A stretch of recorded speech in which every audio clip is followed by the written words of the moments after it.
Question 1. What is the primary benefit of using Application Security Groups, ASGs, in Azure Network Security? Option A. They provide advanced threat protection and FQDN filtering for virtual networks. Option B. They eliminate the need for network security groups, NSGs. Option C. They allow defining network security rules using application-centric groups instead of explicit IP addresses. Option D. They automatically encrypt all network traffic between virtual machines.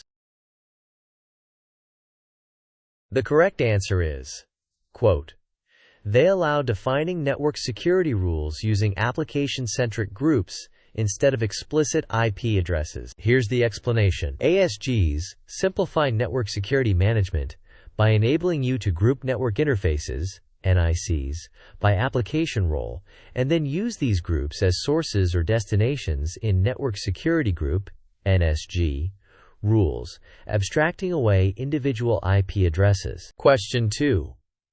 How do application security groups, ASGs, integrate with network security groups, NSGs, to enforce network policies? Option A. ASGs replace NSGs and are directly applied to subnets. Option B. ASGs are standalone firewalls that operate independently of NSGs. Option C. ASGs are specified as sources or destinations within NSG rules. Option D. NSGs automatically create ASGs based on subnet configurations. The correct answer is ASGs are specified as sources or destinations within NSG rules. Here's the explanation. ASGs are not standalone firewalls. They are logical constructs used within times NSG rules. An NSG rule can define an ASG as its source, destination, or both, allowing the NSG to filter traffic based on the application role of the NICs involved. Question 3. An organization is deploying a multi-tier application with web, application, and database servers. They want to ensure that only the web servers can communicate with the application servers, and only the application servers can communicate with the database servers, using an application-aware approach. Which Azure networking feature is best suited for this requirement? Option A. Service tags. Option B. Azure Firewall. Option C. Application Security Groups, ASGs. Option D. Virtual Network Peering. The correct answer is Application Security Groups, ASGs. Here's the explanation. ASGs are ideal for micro-segmenting within a virtual network based on application roles. By creating ASGs for web servers, app servers, and DB servers, NSG rules can then be written to allow specific traffic flows between these logical groups without managing individual IP addresses. Question 4. Which statement accurately describes the primary operational layer and scope of an Azure load balancer? Option A. It operates at layer 7, HTTP/HTTPS, globally. Option B. It operates at layer 4, TCP/UDP, regionally. Option C. It operates at layer 3, DNS, globally. Option D. It operates at layer 2, data link, regionally. The correct answer is, it operates at layer 4, TCP/UDP, regionally. Here's the explanation. Azure Load Balancer is a layer 4, TCP/UDP, network load balancer that distributes traffic within a single Azure region. Question 5. A network administrator has deployed an Azure Standard Load Balancer in front of several back-end virtual machines. The administrator notices that when a back-end VM processes a client request, the response traffic is sent directly back to the client, bypassing the load balancer on the return path. What is this architectural principle called? Option A. Source Network Address Translation, SNAT. Option B. Direct Server Return, DSR. Option C. Network Virtual Appliance, NVA, routing. Option D. Session Persistence.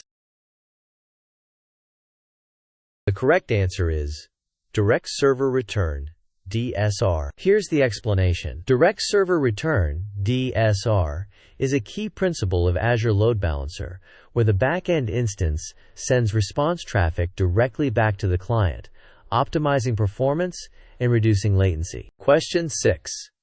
A company requires a load balancing solution for their internal application tier within a single Azure virtual network. They need high performance, availability zone support, and detailed diagnostics. Which Azure Load Balancer SKU should they choose, and what type of front-end IP configuration would be appropriate? Option A, Basic SKU with a public front-end IP. Option B, Standard SKU with a public front-end IP. Option C, Basic SKU with a private front-end IP. Option D, Standard SKU with a private front-end IP.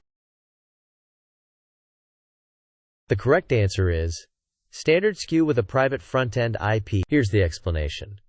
The Standard SKU provides availability zone support, diagnostics, and high performance, which are required. For an internal application tier within a VNet, a private front-end IP configuration is appropriate, making it an internal load balancer. Question 7. A company is deploying a public-facing web application on Azure and requires a load balancer that can perform SSL termination, protect against common web vulnerabilities, and route traffic based on the URL path. Which Azure service is best suited for these requirements? Option A, Azure Load Balancer. Option B, Azure Traffic Manager. Option C, Azure Application Gateway. Option D, Azure Front Door.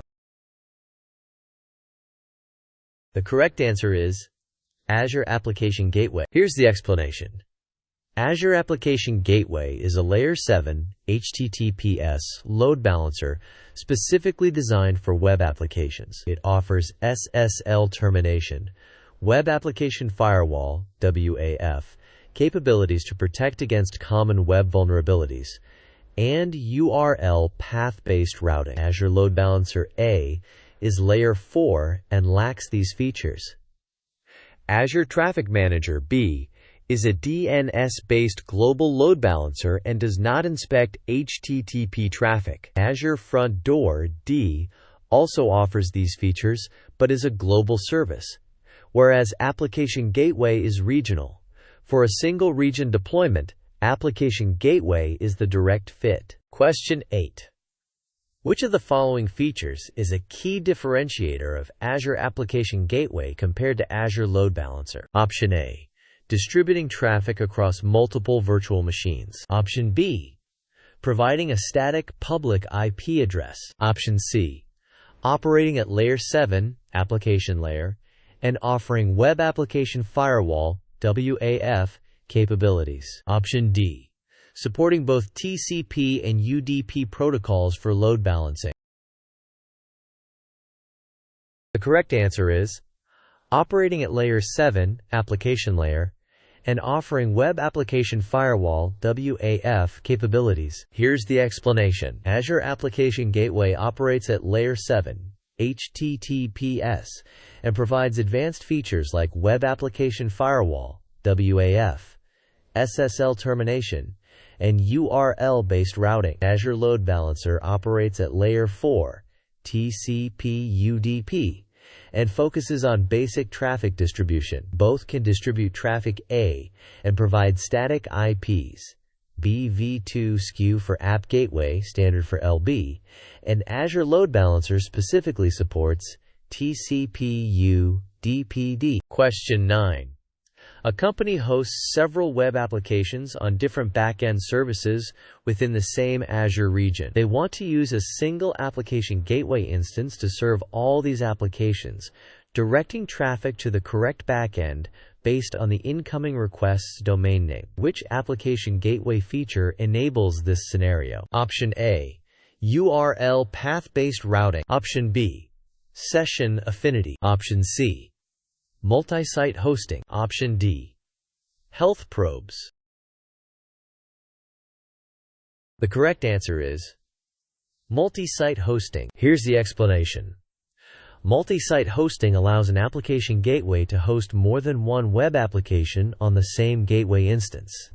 It uses host headers, domain names, in the incoming request to determine which backend pool to send traffic to. URL path-based routing, A, uses parts of the URL path, not the domain name.